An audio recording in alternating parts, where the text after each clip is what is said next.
sponsors of this presentation. Admissionado, of course, is our firm, whom I work for and represent, and B2GMet is the partner who is running this great event with you.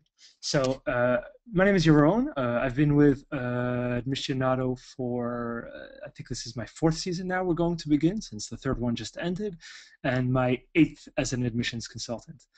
And I live in Berlin, Germany now. I've lived all over the place, lots in Europe, know the schools pretty well, and the languages, even some of them.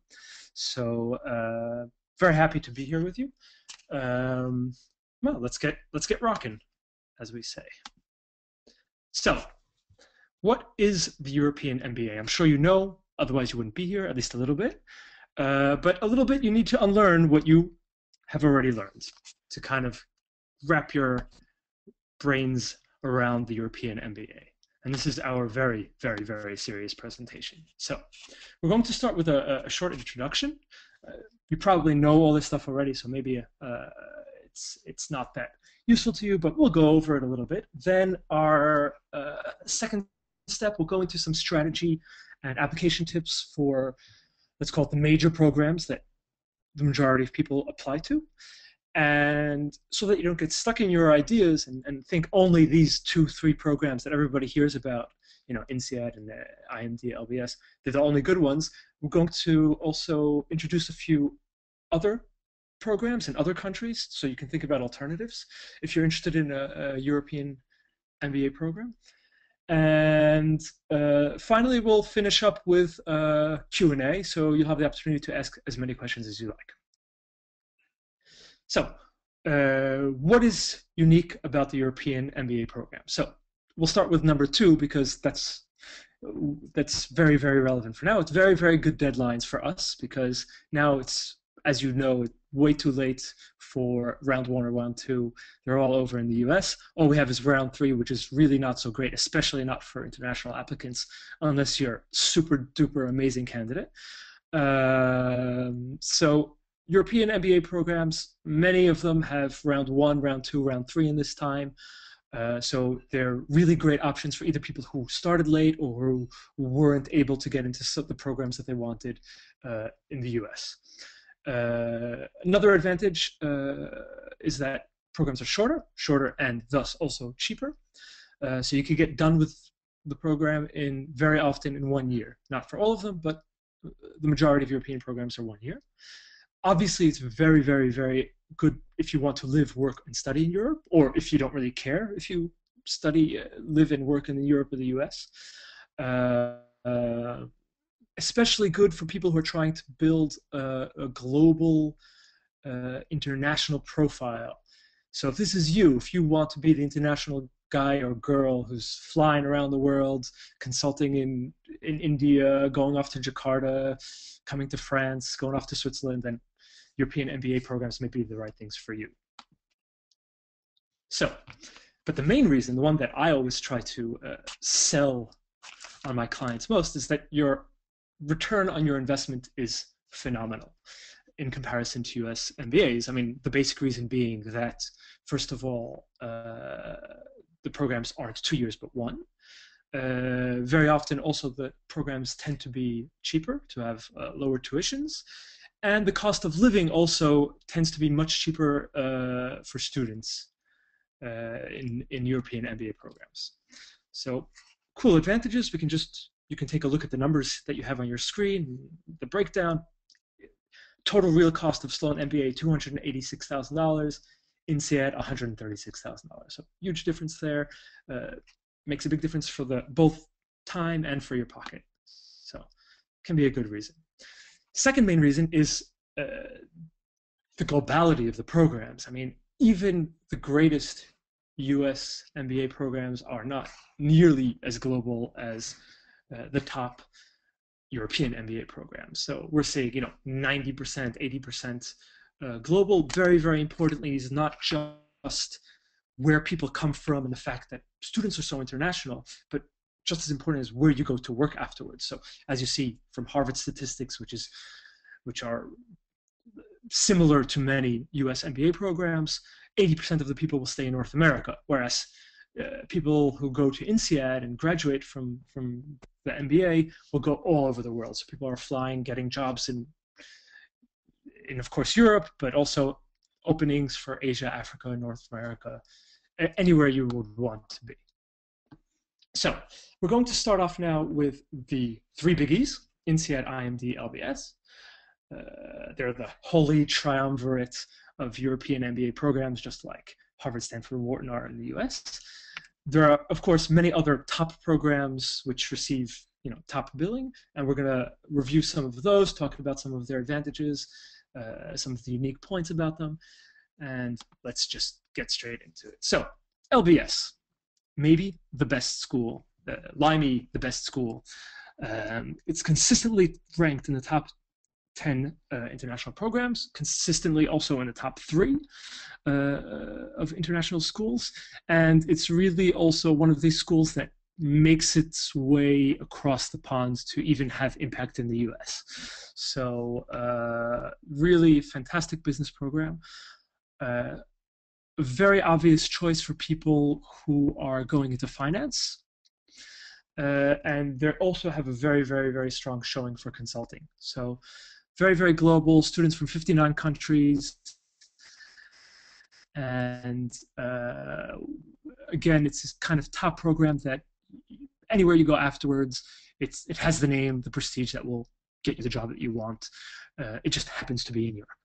So a few application tips that I want to review with you is, first of all, really, really, really important is to fit with LBS. First of all, it makes sense, of course, if you fit with the industries that they have their strengths in. So, finance, London, all that. Consulting, they have a lot of people going into consulting jobs, especially into top consulting firms. So that makes a lot of sense. Fit also with the personality of the school. They try very, very hard to sell their collaborativeness. So you should also show how you're collaborative, how you're willing to collaborate. They even ask questions in the application about collaboration. So this is something that you want to emphasize yourself. Somehow you should fit with their goals. So you could have theoretically goals to return to the United States or to go to the United States afterwards, if somehow it makes sense. But it should make sense, meaning you have a job that's in the US but requires you to have knowledge of the European financial markets or something like this. So you don't necessarily have to work in Europe afterwards or have goals that are in Europe, but it has to make sense. The London-Europe advantage should really make sense, and you should play heavily upon that in your application. And if you come from London, work in London, have friends in London, love the city, whatever it is, all these things can go into your application, and that's the bonus. Of course, very, very important is to show your internationalism, and this is true for all of the European MBA programs that we're going to talk about today. When I say internationalism, I don't mean just, hey, I've gone skiing in Austria and been on vacation in France once. It means as much as possible work experience, especially work leadership. If that's not possible, then maybe some volunteer work or hopefully at least some academic experience. So really, the more solid, the more concrete, the more impressive, the more work-related the international experience is, the more it will count in your application. And this is something we want to see, you want to try and emphasize in any of the applications. INSEAD, I'm sure you've all heard about it, so I'm not going to tell you so much about the program itself, although if you have questions, you're of course more than welcome to ask them afterwards. INSEAD is super international. Students from over 50 countries, speaking over a dozen languages. It's one of the oldest and most prestigious MBA programs outside of the US. I'm going to go in a different order than the application tips on the slide here. As opposed to, although INSEAD is an amazing program for consulting, and they have, I don't even remember how many hires, but it was a colossal number of hires in McKinsey, and I think the first 3 or 4 employers were consulting companies.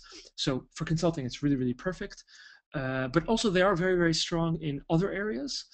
Less strong in finance than LBS, but very, very strong in consulting, in industry, and family business slash entrepreneurship. So, you have these are really good options for people who are coming from alternative industries, such as aeronautics or car making or luxury goods can be really great, especially given the school's location near Paris. So from what I've seen also, INSEAD really does have a tendency to go for this holistic candidate, meaning it's not enough just to be good professionally and then you're done with your application. They want to see a little bit of creativity, a little bit of humor, inventiveness. They want to see that you're cultivated, you care for art or literature, some background in the humanities. You're interested in life. You're a person, basically. It's a very European look upon a person in the application. You're not just a GMAT score and a list of 3 or 5 achievements. You're being an individual, and you're going to be in the school, and they want you to want to be there and to be a person, to be interesting, above and beyond your professional success. So as we mentioned for LBS, internationalism is also very important. Once again, international leadership is the best of the best. So if you have that, really play that super heavily. And once again, if you can show that the location fits your needs and goals, then you're doing a very, very good job. INSEAD, of course, has the second campus in Asia, so can be really, really good for people who are looking to bridge over Asia and Europe, or even Asia, Europe, and the US, because they also have a lot of possibilities for semester abroad in the US, including Wharton, Kellogg, some other very big schools as well. So INSEAD can be a really, really good school for these kinds of profiles, and you should show your fit into these kinds of profiles. Next, IMD, smaller, more exclusive school. A lot older candidates go here. It has a tendency to attract candidates who are either older candidates applying to full-time MBAs, or people also applying to EMBAs, to executive MBAs. I think their class size was something about 90, 96, if I'm not mistaken. So really, really so small exclusive program. Actually have a few people who are either there or going there this year, last year, hearing great things about it. So if you're 22, you don't really want to apply to IMD because you're not going to fit the profile so much. They do also look for people who are older. It's not just a matter of, it's a matter of choice for them, in fact. So they want to see people who are very experienced, of course, which fits in with this characteristic of older candidate. They have a lot of industry-based jobs, not so much finance. So if you're finance, you might not really be the perfect fit, and there might be better options for you. A lot of industry-based jobs, and you should sort of fit this school's personality once again, which in this case is executive, intimate, small, exclusive. It's Swiss, or maybe even a little bit snobby, people say. But a really excellent place, which has a name which really carries worldwide. So now, as I mentioned, we're going to introduce a few more schools you may not have considered. A lot of people tell me, oh, what's this other European school? I've never heard of it. I only want INSEAD. And then, maybe you get in, maybe you don't get in, but it's good to consider all of your options before you set off on this voyage, because there's a lot of schools out there. A lot of schools also in Europe, from what I've seen, tend to fly under the radar.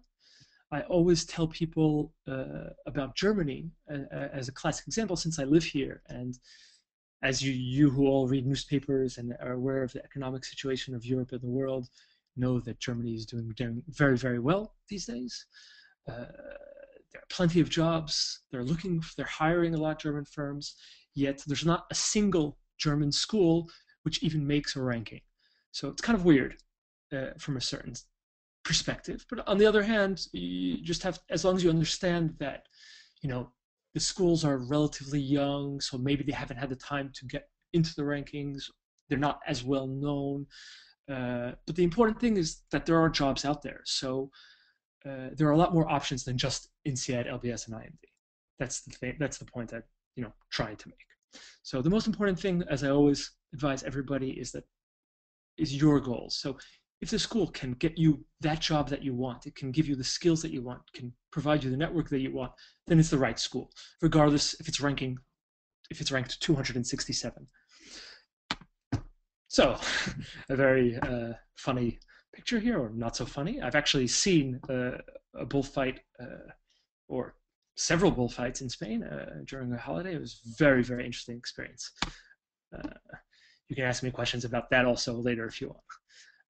So IE, you may have heard about it. It's also receives top billing in Financial Times, always.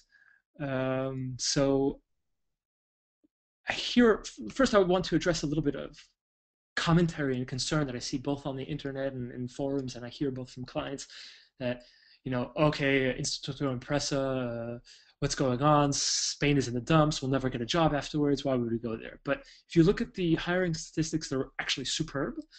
And one of the reasons for that is that a lot of the people tend to work outside of Spain. So consider it more as a European program. You're not obliged to go and look for a job in the Spanish economy. Although, of course, if you speak Spanish or you would like to, you're more than welcome. And it's known as one of the best schools, you probably have a very, very good chances of getting a job.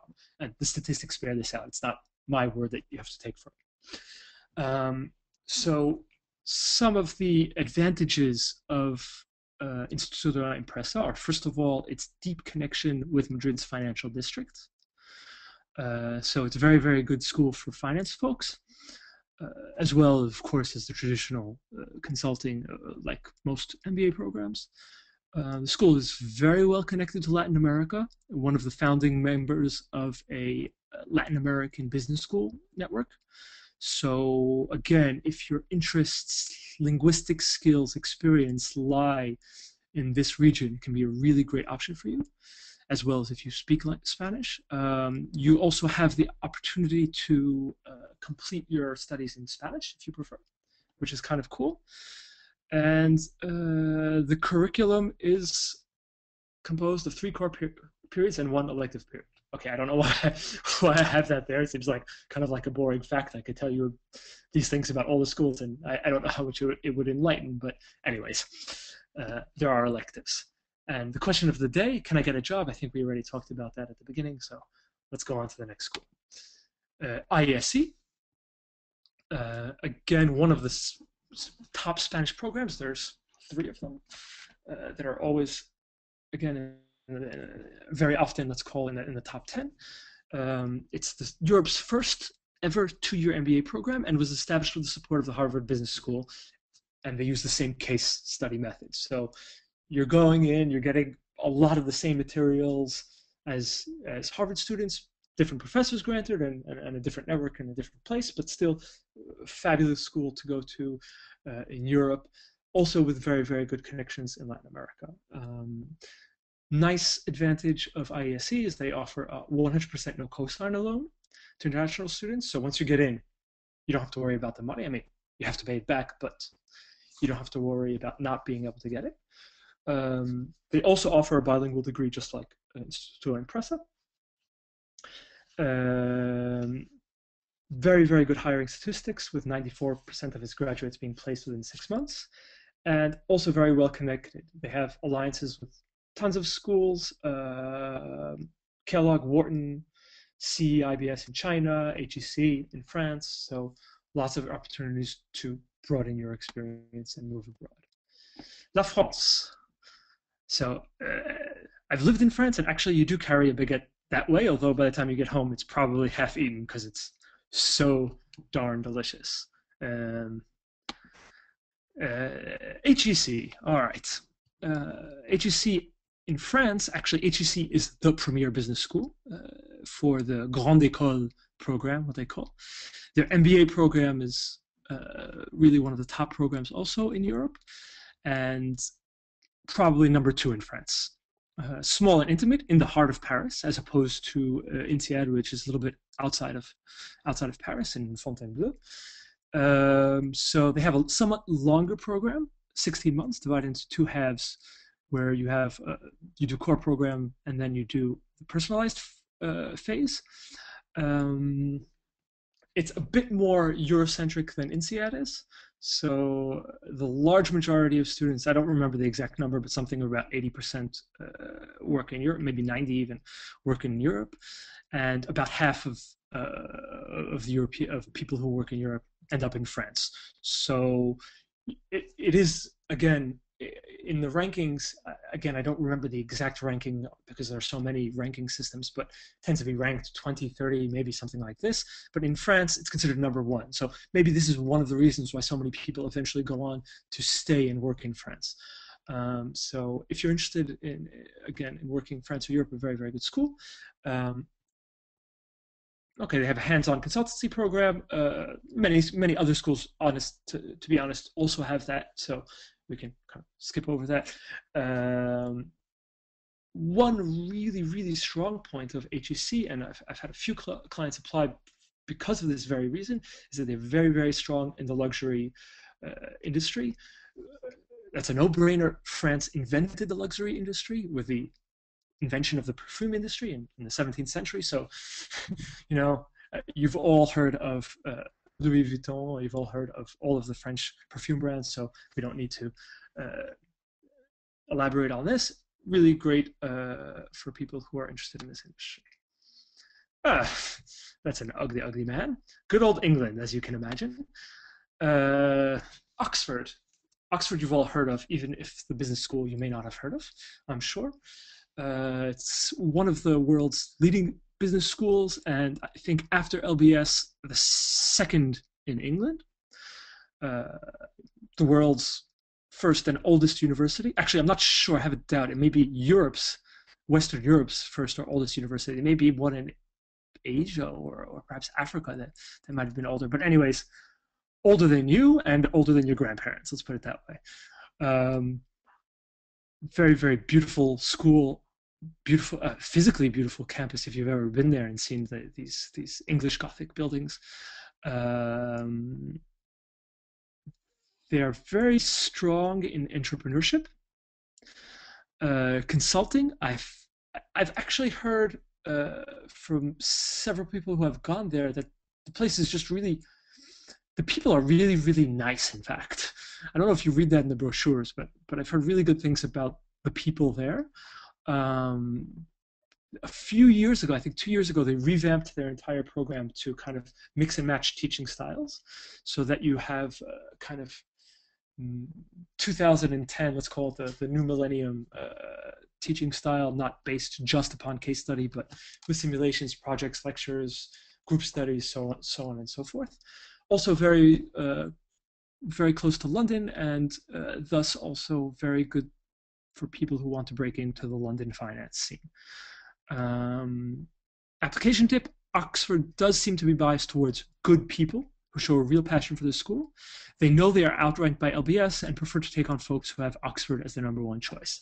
And I've seen that happen, so do think about that. Cambridge, you've also heard of, I'm sure. Judge, kind of slightly on the heels of Saïd as the 3rd best school in England, the 2nd oldest university in the world. Very well known for its strengths in entrepreneurship, innovation management. Also good for tech folks. They have the Cambridge Venture Project. So consulting, you do consulting for entrepreneurial firms in the Cambridge area, and consulting projects also abroad. Fit here is just as crucial as it is in Oxford. As I mentioned, tech entrepreneurship does well here, and if that's your industry, you may want to emphasize that. They also tend, just like INSEAD, to be very fond of creativity. So if you have a funny bone in you, now's the time to get it out in these applications. We're going to go quickly through, there's a mistake. It's not the Netherlands, but Netherlands.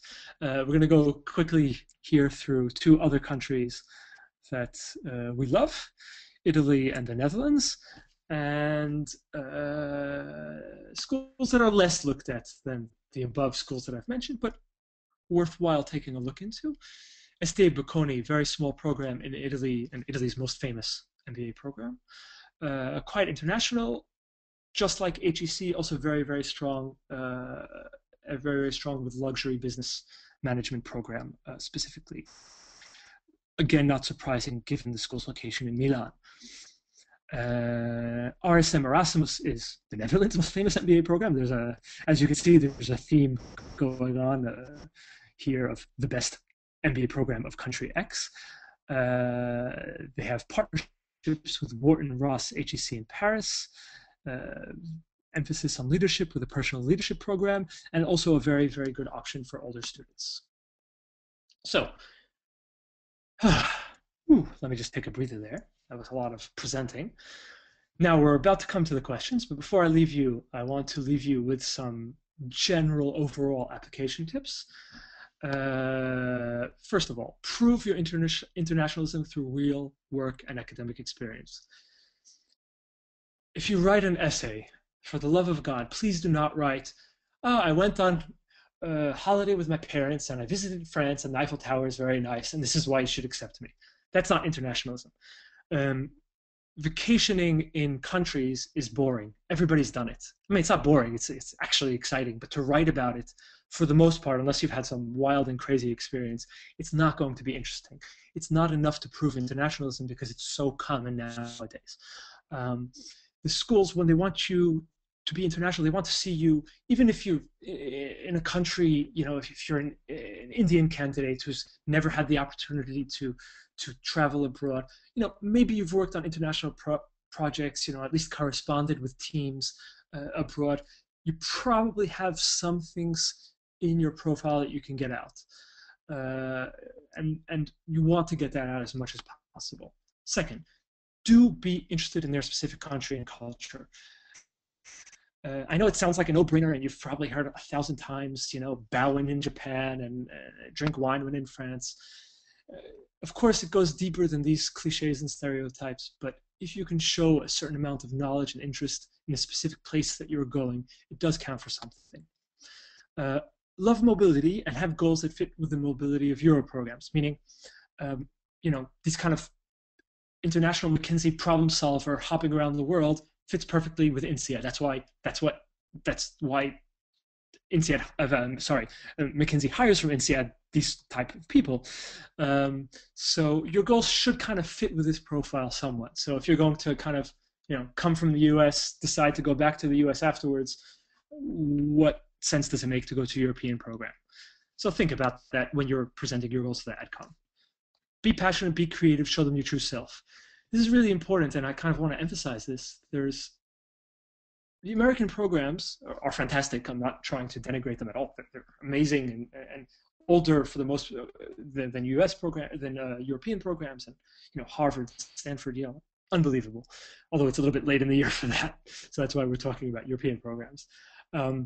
But there is a certain American vision of the application, which tends to be more, let's call it, application-based or numbers-based, a little bit more technical, meaning the GMAT is super important. The European programs, from what I've seen, are willing to be more flexible. Doesn't mean they necessarily are. They do want the high GMAT. They do want the great grades. They do want everything. But if you don't have that and you have something else that's amazing and awesome, they could love you, and you could get into the best programs even with being on the lower side of the GMAT average. So, woohoo! Very excited people in suits who are doing, in my opinion, not such a great job of faking the excitement. But anyways, it's just a photo. You are probably excited about this, though. We are having a special offer, 30% off all of our packages. Can you believe it? Amazing.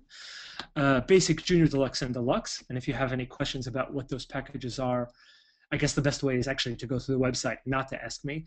But you can also ask me. But maybe we'll focus more on Euro stuff and application stuff, because that way we can get through all that stuff. So this offer is going on until February 12th. Very, very special for all of the folks here at GMAT Europe. And just email info@admissionado with the subject BTG Euro to sign up. All right, and that's that. So right now we're going to go into a Q&A session. So get your Q&A, your questions ready, and I believe Lauren is going to come on from Admissionado, is going to come online and help me out with these questions here, so we can do this a little bit dynamically and make it fun for you guys. Lauren, are you? Yeah, here I am. Hey Hey. guys, I'm Lauren. I am the Director of Operations around here, and I just wanted to help out Yaron because there's been a lot of great questions coming in. So we've been collecting them throughout the event. If you guys have more, keep them coming, and we're going to get to as many as we can. So Yaron, the first question is, it's about work placement in the US, and there's a rumor that European schools have weaker placement in America. So what do you say about that? Is that true? Okay, this is a really, really good question. Now, I was looking into this recently for some posting that I was doing, and it's actually really, really complicated to figure out who goes where and what jobs are available. And the basic reason is because, like for example, in Seattle, I think it was 8% of people going to North America, or 10%. It's around that, anyways. Now, my debate or my question was, um, you know, it seems to me that this is just something that people say, okay, if you go to a European program, you can't get a job in the US. But the question is, how many people are applying to jobs into the US? And of course, these numbers, nobody releases. No school releases. So I don't know, actually. In sense of, for each individual school, it's probably different.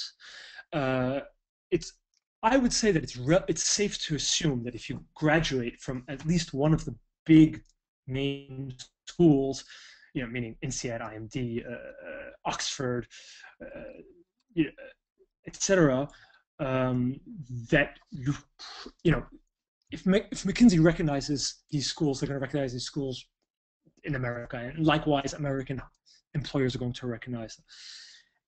Afterwards, what I would recommend to you is to find, or perhaps I can also find for you, but to find alumni who have actually gotten jobs in the US leaving a European school. And there aren't so many of them, as you've seen, so 10%.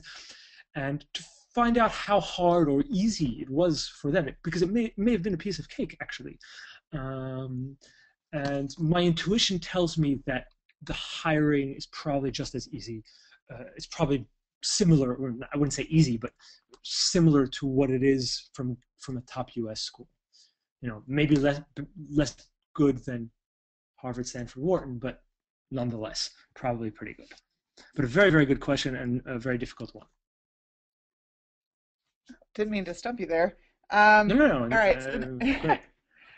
So the next one is, it's about the timeline of MBA programs in Europe. So Risha asks, given the 1-year duration of the programs, can career changers benefit from them, especially those who plan to change both industry and function?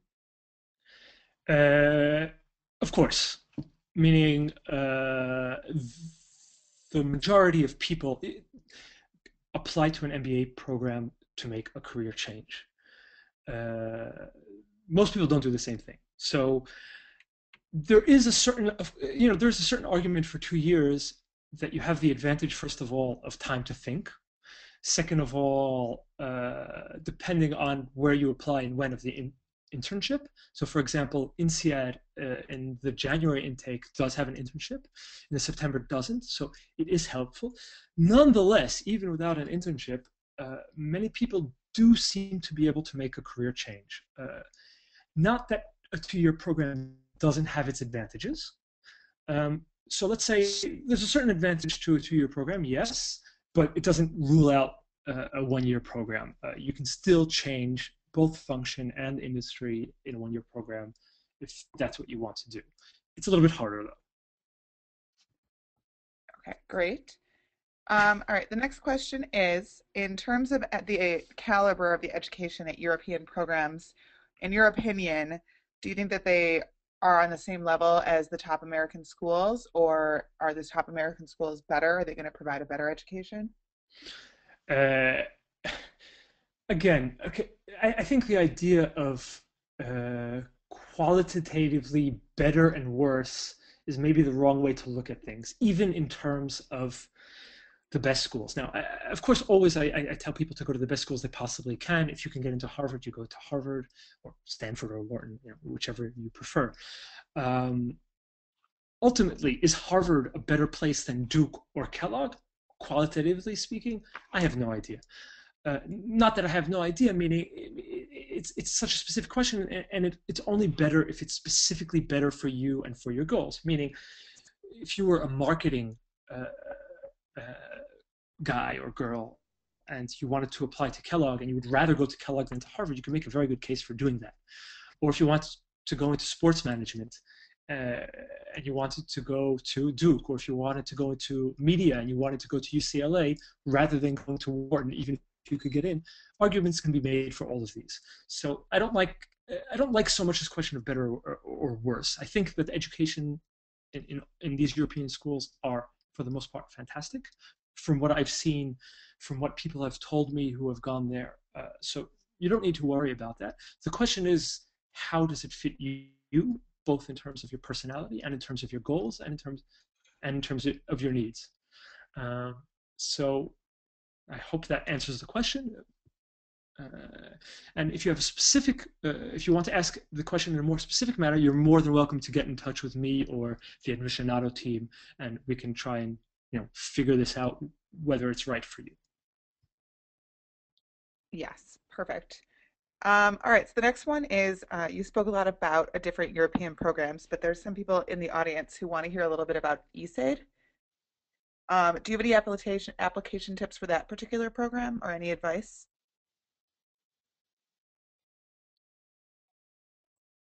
Um, let me think if I have it. Off the top of my head, I don't have anything different so much other than the fact, I would say the main things are, again, the generic thing of internationalism. Second of all, the fit in terms of the school's region and location. Um, Other than that, I can say that it's a program which hires out many people into consulting. So that's very good industry for that. And beyond that, I would have to look into it further. Okay, great. Back to when you were speaking about Oxford, how they want you to prove that it's the number one program for you. Javesh wants to know, how do you make that case? How do you prove to Oxford that they're number one, since everyone says that to every school that they apply to? Okay, well, first of all, not everybody says that to every school, and I advise people only to say it when it's the truth. So you get one shot to say, this is my favorite school. If I get in, I'm going to get accepted. But beyond that, I think there's let's call it the soft holistic thing, and then there's the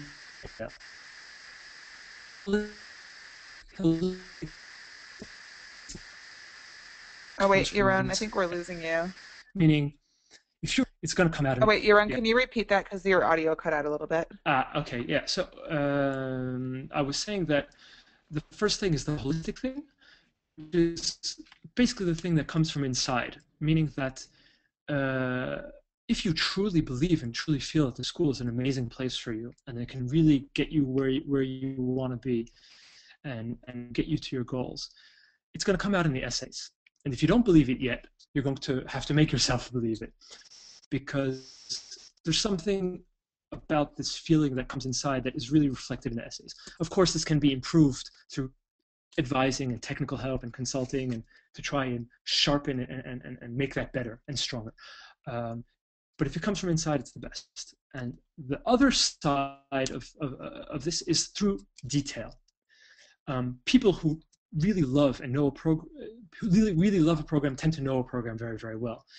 And it goes beyond just throwing down a name of a professor, a name of a building, and a name of a class.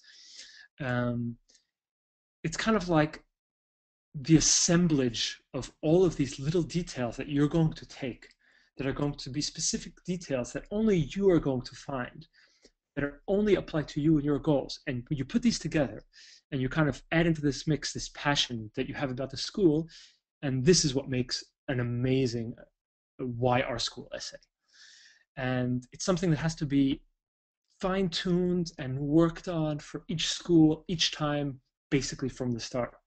And it gets a little bit boring by the time you get to school number 6, but you have to do it. And it's really, really important. And that's basically how you go about doing it. All right, that's great. Thank you. Um, Michael wants to know, is there an advantage from being from Europe or the United States when you're targeting European programs? Um, there's no, I would say there's no advantage either way.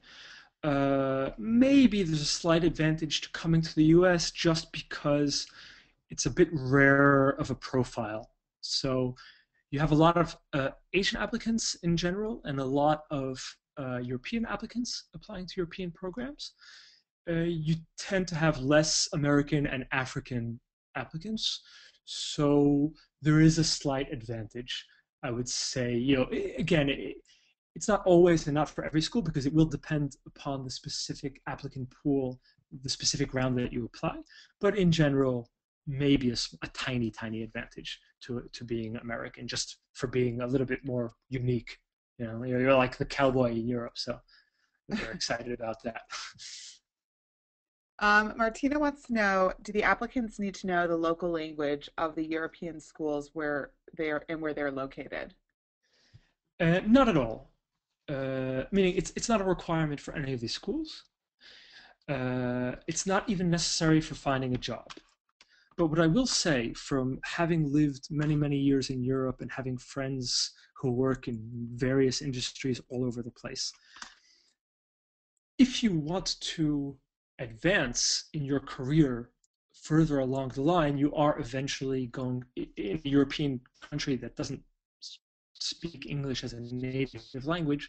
Even if you're in a language where they speak perfect English, meaning the Scandinavian countries, eventually it will be advantageous if you are willing to learn the language. So for further career development in the long term, it's very helpful. To get a job after you graduate, it's not necessary. To study in the programs, it's not necessary. Okay. So a lot of people are, we spoke a lot about international experience. These programs are very international, and they want you to highlight your international experience. And we've had quite a few questions coming in from people sort of wondering what international experience counts. So for instance, we have somebody who is in the military and has worked on military bases abroad. Okay. Would that Yeah, work? We have yeah. someone else who hasn't left their home country, but they've interacted with teams in other countries like France or China. So, Mm-hmm. could they make that work? Mm-hmm. Anything else? Well, No, I think okay, those are the two. we're good Okay, yeah. enough there. So first of all, the principle is, first of all, you do the best that you can with what you have.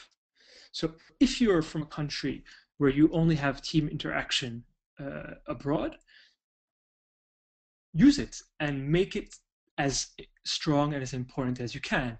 Meaning you're going to play up the difficulties of managing or undertaking this effort across borders, and you're going to emphasize that. At the same time, if you don't have a ton of international experience, you don't have to pretend that you do. Um, Show at the same time what you have. Admit, okay, I didn't have as many opportunities to go to other countries because I didn't have these opportunities, and it's totally fine. But at least show a passion and an interest and a need for it in regards to your goals. Now, to come to military experience is unbelievable. You're going to have, first of all, you're going to have a ton of leadership, which is often very, very rare. And military candidates tend to do very, very well in most schools. Second of all, you're going to potentially have a lot of real deep, serious problems and real deep, serious, interesting stories, no matter what country you're from or what country you went to. So, you know, you have a potential to tell things that are beyond the banal. So it's really fantastic, uh, I think. And, you know, whatever international experience you have there, you can definitely use. All right, awesome. Hope that was helpful for all of you guys. Um, so going back to INSEAD, Martina was wondering if there's an opportunity to get into their entrepreneurship program for Mm-hmm. somebody who doesn't have entrepreneurship experience or a family business, but has, goals of being an entrepreneur and starting their own business. You meaning what are the possibilities of getting in? Okay. Um, Again, it's something that you have to I would have to evaluate on a more specific basis once I know you. But I can say in general, when you present your goals in the ad, okay, um, you want to think about whether or not you want to present a goal in which you don't have any experience. In your case, entrepreneurship. In most cases, not in all cases, I would recommend applying with a goal in which you have some experience, just because it tends to strengthen your candidacy. Afterwards, you probably will find that you have the opportunities to go through enough entrepreneurship stuff that you can probably do what you want afterwards. Um, it depends. I mean, that would be my general recommendation. So you can, if you have a specific passion and a specific idea, and you can make a really convincing argument for entrepreneurship, you can also apply even without any experience whatsoever. But it's more the exception than the rule. Okay, great. So Dirk just has a question about, and it's your opinion, so feel free to let it out. Sure. He wants to know if IE, in your opinion, do you think that IE actually holds up to the entrepreneurship image? And like, do you think there's, how do they compare to other programs for those who are interested in entrepreneurship? Okay, that's a very good question. I have to be honest, it's something I would have to look into further. So I would really, I'd be happy to answer it though, and I would invite you to send me an email. You can send it to actually Yaron, which is Yaron at Admissionado. But I think it's even on the next slide, and I can look. Let me see if I can find that. There you go. There's my email, and I will look into that for you specifically, i.e., in regards to entrepreneurship. All right, yeah. So Dirk, definitely email Yaron. He's good for it. He'll definitely look into that and answer the question for you. All right, we have time for one more question. So if anybody has anything last minute that you want to send over, otherwise, if we don't get to your questions, you have Yaron's email address up here. Shoot him an email. You can shoot an email to info@admissionado.com. That will go to all of us. So you'll get you'll get feedback from somebody. But we're happy, any questions you have, send them our way. We're happy to answer them and help however we can. Let's pull one more. Yaron, do you have any specific interview tips for people who might have interviews at, is there advice that's different for European programs, for maybe Oxford specifically? Is there anything that you would get, any advice you have for people who will be interviewing at these programs? Um, well, I would have plenty of advice, but there's nothing specific that's really different from American programs that we have not covered. Meaning, you do your interview well, et cetera, et cetera, et cetera. You do all the things that you're supposed to do in an interview, keeping in mind the basic strategies that I discussed regarding the application. Meaning, you do want to emphasize the internationalism. You do want to emphasize a fit into the goal, fit into the region, explain how everything makes sense, and so on and so forth. There are some differences on a school by school basis. For example, the case study at LBS, but again, it's maybe too specific to get into exactly at this moment, and each school has their own specific little tweaks and differences. but in general, overall, when looking at American, interviews for American schools and interviews for European schools, they're the same exact thing, and you just have to use common sense in terms of your approach. Afterwards, you can get into the discussions about you know national characteristic and what people are like and what are Europeans like as opposed to American in terms of being open and discretion and things like that. But again, these are super general things about culture, and I think we don't really need to get into that. But again, in terms of specific interview strategies, there's really nothing specific. Okay, I actually have one more that I just want to do because I feel like this will Sure. be important for everybody on the Okay. call. We Okay. all know that in the US, round three is scary, and we advise against really gunning for it unless you have a very good reason or an outstanding profile. Mm-hmm. Mm-hmm. Doesn't matter for European programs as much which round someone was to apply in. Okay, it does matter as much. Now, IMD, for example, has 6 rounds. So it's not always going to be round 3 is the cutoff. In general, some have 4, some have 5, etc. In general, it's the last round that's the cutoff. It's that the one that you really don't want to apply in unless you're really very amazing or have a very good reason. So in those 2 cases, yes, go ahead, feel free and comfortable to apply, but otherwise, maybe it's probably better to wait till next year. All right, awesome. So that's all the time we have right now. Again, send your questions to us via email. You know, we're always around. So just, shoot us an email. You can send us a contact request through our site, admissionado.com, or just email us directly. And I just want to remind you, the 30% discount, technically for everybody else in the world who is not on this call, that discount ended on January 31st. We are extending it for you guys now that you've joined us, and it's running through February 12th. So if you're interested, shoot me an email. It's Lauren@admissionado.com with BTG Euro in the subject line, and we will hook you up. But again, it's going to end the 12th. So sign up. It's the biggest discount we have offered, and it's the biggest discount we're going to offer this year. So that's all from us. Yaron, thank you. That was awesome. Hopefully this was helpful for you guys, and good luck out there. Those deadlines are coming, so get to work. All right. Thanks, everybody. It was fantastic to be here. Although I kind of wish I would have been able to hear your voices also, but I guess it's a little bit difficult when 100 and 200 people speak at the same time.